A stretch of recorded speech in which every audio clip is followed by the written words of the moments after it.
Sarawak akan mulakan pemberian dos penggalak pada bulan Oktober nanti, dan kita akan memberi fokus kepada golongan yang berisiko tinggi, yang berusia 60 tahun ke atas dan yang mempunyai komorbiditi yang serius.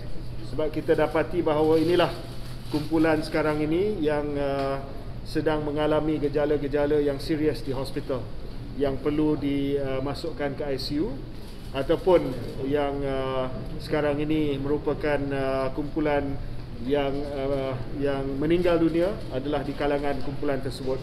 Jadi dos penggalak ini kita akan mula pada bulan Oktober, apabila kita dah siap dengan garis panduan dan juga clinical guidelines, garis panduan klinikal untuk booster dose. So Sarawak will be one of the first states to start with the booster dose program because they were one of the first states to finish the vaccination program. Kita hanya memberi kita hanya menggalakkan supaya mereka yang berisiko tinggi sahaja buat masa ini diberikan dos penggalak. Kalau kita tengok di negara lain juga, ini adalah amalannya. Dia hanya bagi kepada yang warga emas, yang berusia, dan juga mereka yang mempunyai komorbiditi yang serius. Untuk general population, saya rasa tak banyak ataupun tidak ada negara yang telah pun meluluskan untuk digunakan untuk semua. Malah Amerika Syarikat pun FDA keluarkan hanya untuk 65 ke atas. Jadi kita akan keluarkan garis panduan klinikal berdasarkan kepada nasihat daripada pakar kita. So, ada tak nanti kajian di masa hadapan dilakukan disebabkan ada kes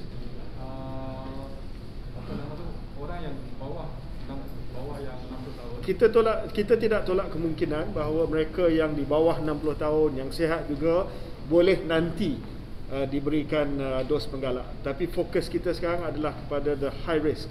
We want to right now protect the most vulnerable in our society. Kalau kita tengok dari segi kemasukan ke ICU, kita tengok dari segi kematian, kebanyakannya adalah mereka yang berumur dan mereka yang ada comorbid. So there's no point in terms of us using our resources for those who may not need it right now. So we focus on those who need it right now. For the others, later. Memastikan program imunisasi dapat ditingkatkan lagi, terutamanya dengan kita mempercepatkan vaksinasi kepada golongan remaja, yang mana kita mensasarkan di Sarawak. Kita sudah pun mencapai satu liputan yang agak baik, dan kita harap bahawa kita akan terus meningkatkan lagi vaksinasi. Untuk makluman pihak media, 78% daripada